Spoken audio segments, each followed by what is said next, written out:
Welcome to episode 29 of the Ready for More podcast. The one important thing that I learned is that no matter how much support I was receiving from anyone else, only I had the power to push myself past my fears. Welcome to the Ready for More podcast, where we share success strategies and stories for women business owners, entrepreneurs who are ready for more for yourself and for your business.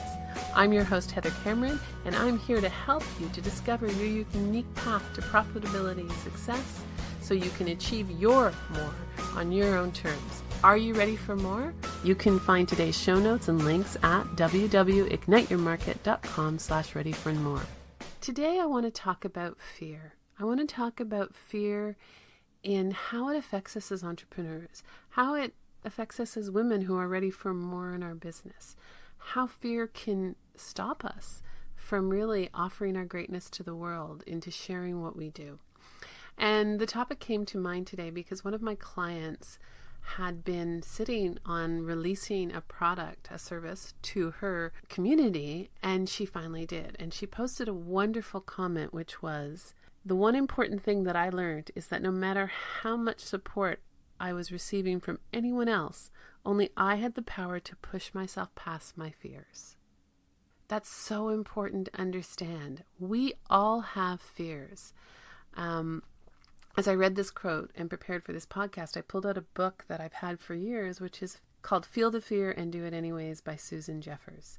And just that statement alone is feel the fear and do it anyways. And when we do that, when we accept that we have fear or that's something scary for us to do, and we still do it, then that's when we start to see change and momentum in our business. That's when we start to celebrate. And my client who felt the fear and did it anyways and worked past her fear, the jubilation and the energy on her face was amazing. Yes, we have to feel the fear and do it anyways, but we have to recognize the truth about fears. And the first truth about fears, and this is from Susan's book, is the fear will never go away as long as I continue to grow. So as long as we continue to grow in our business and we push ourselves into newness, so it doesn't have to be past our limits, it's just doing something new, doing something we've never known before. I meet so many women who say that they don't know how to do the technical part. And then a couple of years later, you may talk to the same woman and she's like mastered the technical part. I meet women who don't feel comfortable introducing themselves at a networking event, and then they commit to it and they get really, really good at it, and they feel the fear and do it anyways. And that's so important. Fear is never going to go away. It's part of who we are as human beings. The only way to get rid of the fear of doing something is to go out and do it. That's point number 2. If you're scared of something, go and do it. Go and do something different. Number 3, the only way to feel better about myself is to go out and do it. Fear can paralyze ourselves. And if we can end up in this circle that we're trying to tell ourselves we need to do it and then we don't do it because of the fear, and we end up in this circle and it doesn't make us feel good about ourselves. So the only way to feel better about ourselves is to do it. Number 4, not only am I going to experience fear whenever I'm in unfamiliar territory, but so is everyone else. So it's absolutely 100% normal to feel fear when you're on unfamiliar territory. There are some amazing examples in pop culture. Barbra Streisand, she had stage fright for years and stopped performing, and then she finally got over that and got back on stage, and her audience are huge and people love her, and she worked through that fear. There are many artists who still have fear when they go out and step in front of 100,000 people or 10,000 people or 5,000 people, but they do it anyways because they know on the other side of that, they're bringing joy to other people, they have energy for themselves. So it's that feel the fear and do it anyways. Number 5, pushing through fear is less frightening than living with the underlying fear that comes from a feeling of helplessness. So when we let fears take over and we don't do something, we can have that feeling of helplessness, that feeling of not accomplishing what we want to do. So those are 5 truths about fear. That fear is normal. Fear is what we have. It's what we choose to do with fear and choose how we push through it. And everyone's feeling fear. Every single person has fear that they're feeling and they're pushing through. The second part of what I wanted to talk about is you have a choice. And So when you want to push through the fear, you can look at something that you're scared of as a no-win. Like, no matter what I'm going to do, I'm going to get out there, somebody's going to, I'm going to do a Facebook Live, it's going to get trashed, it's not going to look good, somebody's not going to look at me, blah, blah, blah, blah, blah. So we can look at the negative outcome of fear. Or we can look at fear as a learning experience, as a choice. I choose to do Facebook Live. I choose to go out there and try it. Maybe it's going to have a great uptake, and maybe it's not. If it doesn't, then I'm going to look at it and learn to understand why my Facebook Live is not getting views. And the next time I do it, it's going to be better. And the next time I do it, it's going to be better. Every time we act from a place of conquering our fears, of stepping into our fears, that and learning from it and accepting that no matter what we do, any decision is going to be good. It's a really empowering thing in our business, and that's when you're going to see your business going forward.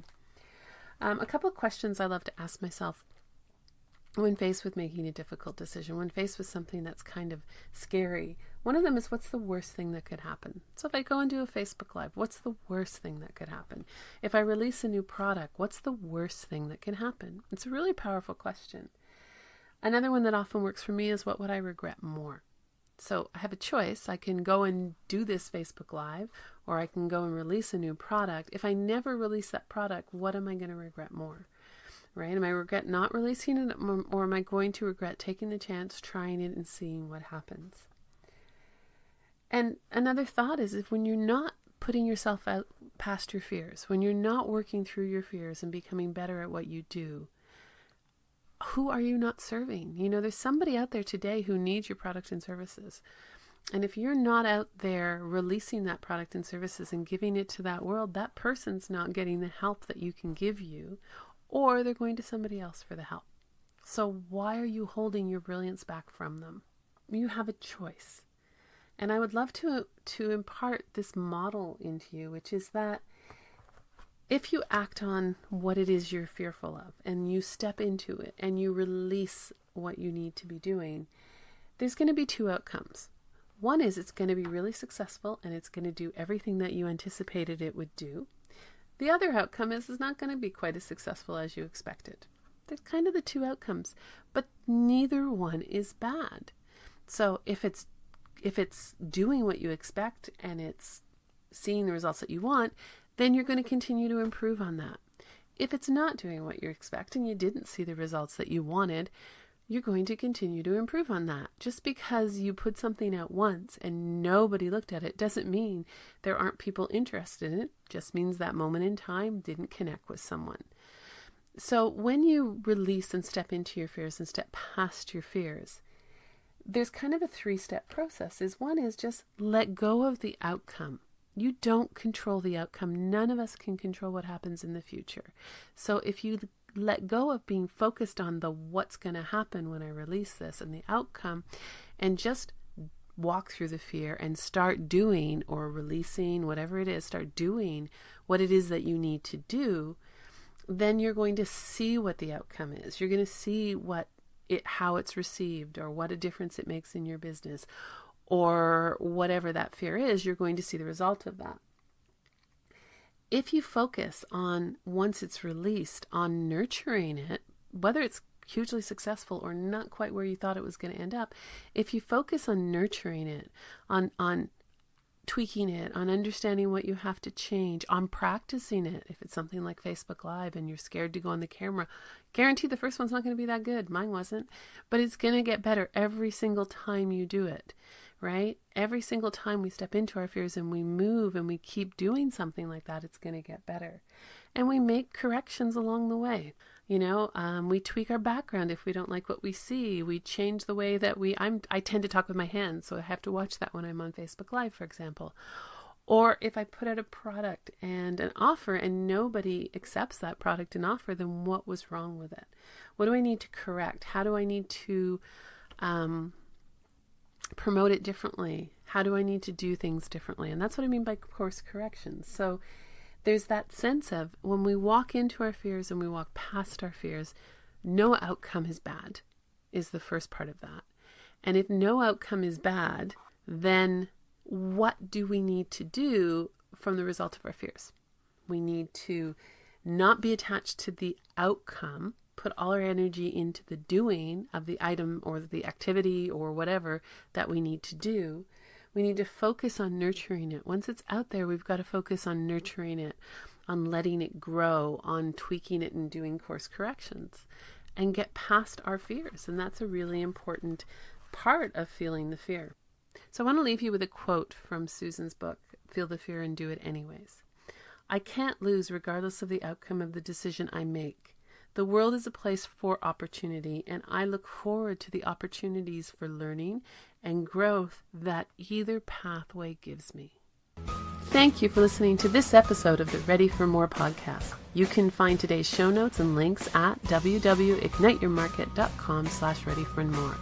My name is Heather Cameron. I'm your podcast host. And when I'm not hosting this podcast, I'm busy working with entrepreneurial women like you who are ready for more in their business and are looking to get focused on their own unique path to success. You can find more about myself and my programs at www.igniteyourmarket.com. If you like what you heard, feel free to rate, review, and share with your friends. And don't miss an episode by subscribing. Until next time, remember, now is the best time to focus on your more and be inspired by your own unique gifts.